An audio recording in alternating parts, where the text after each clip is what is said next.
जैसे जैसे पहले फेज के मतदान की तारीख नज़दीक आ रही तो वैसे वैसे ही सभी राजनीतिक दलों ने अपने प्रचार तेज कर दिए। आज इसी कड़ी में हापुड़ जनपद के धौलाना विधानसभा सीट से बीजेपी के प्रत्याशी धर्मेश तोमर के पक्ष में जहां मुख्यमंत्री योगी आदित्यनाथ आज हापुड़ जनपद के पिलखवा स्थित रामलीला मैदान में पहुंचे और एक जनसभा को संबोधित किया। इस दौरान सीएम योगी ने सपा और बसपा की सरकार पर जमकर निशाना साधा। उनका विकास का एक ऐसा लूट करके और उसको फिर वे जमा करते थे। इत्र वाले मित्र के यहाँ जब जेसीबी चली थी तो आपने देखा होगा कैसे नोट की गड्डियां और पहाड़ निकल रहे हैं। मां लक्ष्मी भी कोसती होगी इन लोगों को कि कहां मेरा काम लोक कल्याण का था, मुझे आरसीसी की दीवारों में कैद करके रख दिया। लेकिन जब जेसीबी चली तो मां लक्ष्मी भी बहुत प्रफुल्लित होकर के आगे बढ़ी कि अब कल्याण का मार्ग प्रशस्त होगा। भाइयों बहनों, इनकी संवेदना गरीब के लिए नहीं है, किसान के लिए नहीं है, नौजवान के लिए भी नहीं है और बेटियों की सुरक्षा के लिए भी नहीं है। इनकी संवेदना तो पेशेवर माफिया और अपराधियों की प्रति है। आपने देखा होगा कोरोना कालखंड में सपा बसपा कांग्रेस का कोई नेता नहीं आया होगा। आपके लिए जनरल साहब आए होंगे, भाजपा के पदाधिकारी आए होंगे, धर्मेश जी आए होंगे, अनिल जी आए होंगे, इसके अलावा कोई अन्य आपके बीच नहीं आया होगा उस समय। ये सभी नेता होम आइसोलेशन में थे। तो इस समय जब आए तो उनको यही बोलने की आवश्यकता है। आपने जिन्हें पिछली बार विधायक बनाया था वे दल बदल कर रहे थे, भाग रहे थे इस पार से उस पार, उस पार से इस पार।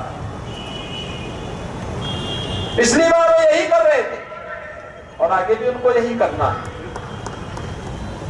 वे अभी से फिर से अपना रास्ता बना रहे हैं।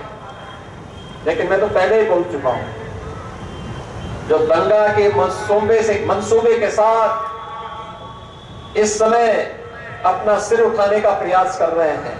5 वर्ष तक ये सभी लोग भिड़ों में घुसे थे, दुबके हुए थे। जो थोड़े बहुत कभी सब्जी के लिए निकलता था पुलिस पकड़ती थी, अगले दिन गले में तख्ती लगा करके आता था का साहब बकस दो, बस सब्जी बेच करके अपना परिवार का भरण पोषण कर लेंगे। आप 10 मार्च के बाद देखना इनके गले में फिर वही तख्ती लटकती हुई दिखाई देगी। अनवरत यात्रा चलती रही। पहली बार आपने देखा होगा दंगाइयों के पोस्टर भी चौराहे पर लगते हुए देखे होंगे। उससे वसूली होते हुए भी देखा होगा और दंगाइयों को और पेशेवर अपराधियों को अपने गले में तख्ती लटका करके चलते हुए भी देखा होगा कि कैसे बकस दो एक बार बस। ये जो अभी चुनाव की घोषणा के बाद फिर अपने बिलों से निकल करके बिल बिला रहे हैं ना, ये गर्मी 10 मार्च के बाद फिर 24 घंटे के अंदर शांत हो जाएगी।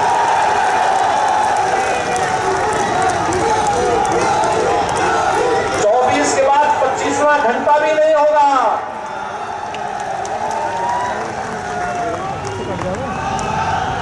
और इसलिए भाइयों बहनों मैं आपके बीच आया हूं आपसे कहने के लिए, विकास का कोई विकल्प नहीं हो सकता, सुशासन का कोई विकल्प नहीं हो सकता। जो समस्या पैदा करे वो सरकार नहीं हो सकती। सरकार तो समाधान होती है, समाधान। हर समस्या का समाधान जो दे वही सरकार है।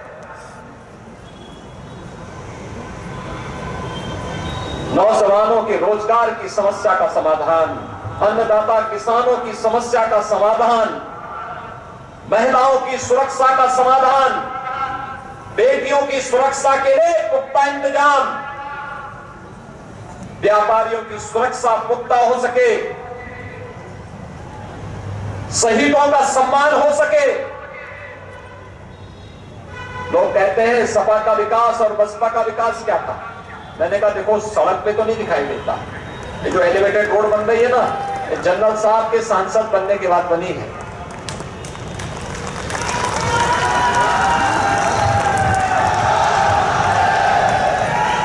आगे कि सपा बसपा की सरकार तो अंधेरा देती थी, बिजली नहीं थी,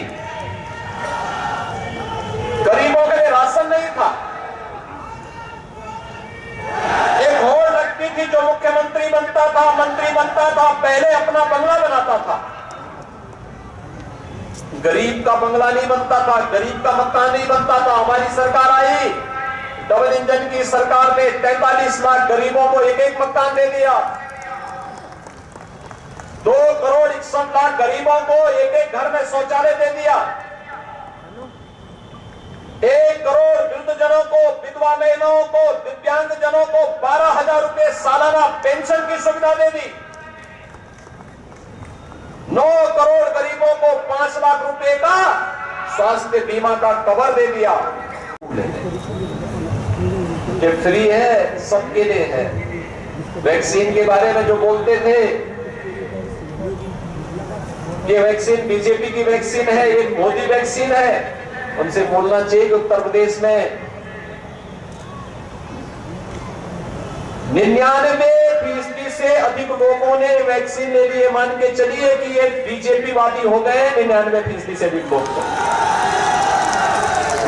यानी उनके जीवन के साथ ये लोग खिलवाड़ कर रहे थे। और किस नैतिकता के साथ आज उनके सामने आते हैं, जनता जनार्दन के पास आते हैं। और इसीलिए मेरी आप सबसे अपील है कि भाइयों बहनों, इन्होंने वैक्सीन के मामले में गुमराह करने का प्रयास किया, इन्होंने खाद्यान्न के मामले में गरीबों का अन्न हड़पने का काम किया। इन लोगों के समय में किसान प्रताड़ित था, नौजवान परेशान था, नौजवानों के लिए नौकरी निकलती थी, चाचा भतीजा वसूली के लिए निकल पड़ते थे। लेकिन अब तो नौकरी निकलती है, पूरी पारदर्शी तरीके के साथ यूपी के नौजवानों को नौकरी मिलती है। पुलिस की भर्ती, सेना की भर्ती, किसी भी भर्ती में उत्तर प्रदेश का नौजवान अग्रणी भूमिका के साथ आगे आता है। ये जो क्रम है यह निरंतर आगे चल पड़ता रहे, चलता रहे। इस संकल्प के लिए आज हम सब आपके बीच आए हैं। भारतीय जनता पार्टी आप सबको इस अभियान के साथ जोड़ने के लिए आज यहां पर उपस्थित हुई है। मेरी आप सबसे अपील होगी, भारतीय जनता पार्टी ने श्री धर्मेश सिंह तोमर जी को अपना प्रत्याशी बनाया।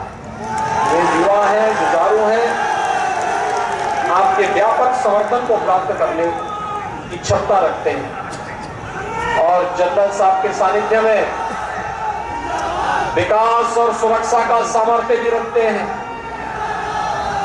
आप सभी लोग धर्मेश तोमर के पक्ष में समर्थन देने के लिए संकल्पित हैं। सभी लोग दोनों हाथ खड़ा करके मुझे बताइए, दोनों हाथ मुट्ठी बंद करके बोलिए, दोनों हाथ खड़ा करके बोलेंगे भारत माता की, भारत माता की, भारत माता की।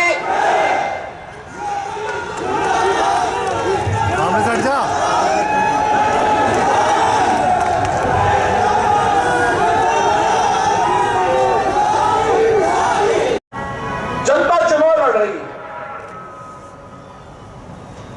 जब जनता आगे हो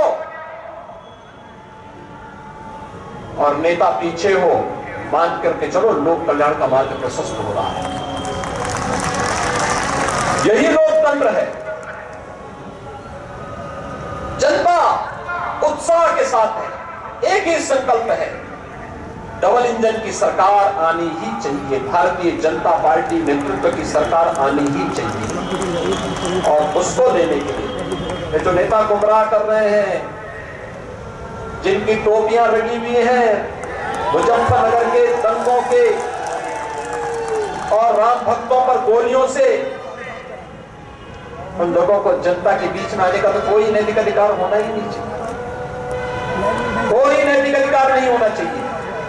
लेकिन लोकतंत्र है, वे अपनी बात बोले, लेकिन भाइयों बहनों गुमराह होने की आवश्यकता नहीं, जनता को बताने की आवश्यकता है। एक ही बात बता देने की आवश्यकता है, जब इनको अवसर मिला था तब बिजली नहीं दी, आज फ्री की बात करते हैं। सब दंगा करवाते थे और अंधेरा इसलिए भी करवाते थे जिससे इनके गुंडे दंगा करा करके फिर आग लगा सके। यही तो करवाते थे। मुजफ्फरनगर का दंगा हो, कोसी कला का दंगा हो, मेरठ का उपद्रव हो, बुलंदशहर का उपद्रव हो, तो इनको लगता है कि चुनाव में प्रत्याशी बना देंगे तो दंगाई सुरक्षित हो जाएंगे। अगर प्रदेश की जनता जनार्दन की सुरक्षा के साथ किसी ने खिलवाड़ किया तो ये वो भी जानता है कि डबल इंजन की सरकार इसको भी स्वीकार नहीं करेगी। और भाइयों बहनों, आज आप सबको यही आश्वस्त करने के लिए मैं आया हूं, कोरोना के प्रोटोकॉल का हम पालन करेंगे। आज उत्तर प्रदेश 26 करोड़ वैक्सीन की डोज देने वाला देश का पहला राज्य होगा जो 26 करोड़ डोज वैक्सीन की दे चुका है। तो वैक्सीन कोरोना का कवच है। कितने लोगों ने वैक्सीन ली है? ये फ्री वैक्सीन, सबको वैक्सीन है। कोरोना का सबसे बेहतर बचाव। जिन लोगों ने नहीं ली है अगले 2 दिन के अंदर वह वैक्सीन जरूर ले लें। ये फ्री है, सबके लिए है। क्रांतिकारियों की धरती है। 1857 के प्रथम स्वतंत्र समर में धौलाना के क्रांतिकारियों ने भी देश की आजादी के लिए अपने आप को बलिदान किया था। और भाइयों बहनों, इसलिए धौलाना की क्रांति की इस धारा को जनपद हापुड़ के पवित्र धाम गढ़मुक्तेश्वर की इस पावन धारा को नमन करता हूं और अपने इस पिलखुआ नगर के वासियों का अभिनंदन भी करता हूं।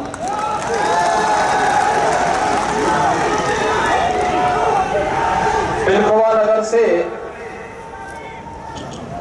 स्वर्गीय शिव कुमार गोयल जी का गोरखपुर से बहुत पुराना संबंध रहा है।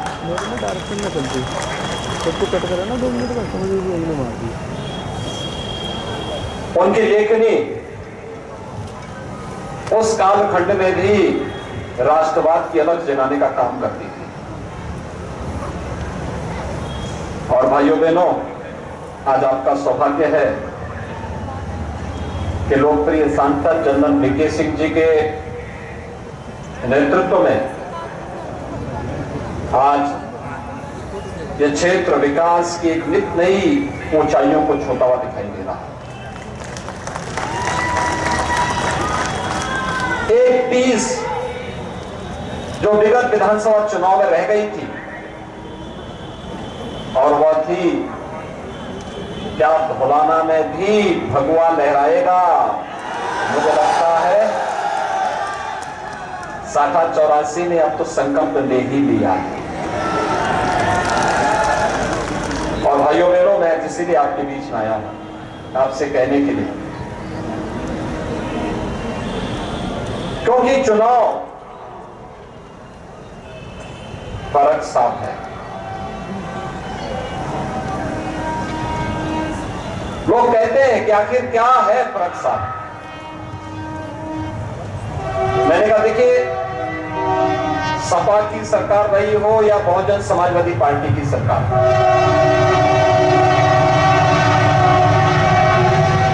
उनकी सोच परिवारवादी थी,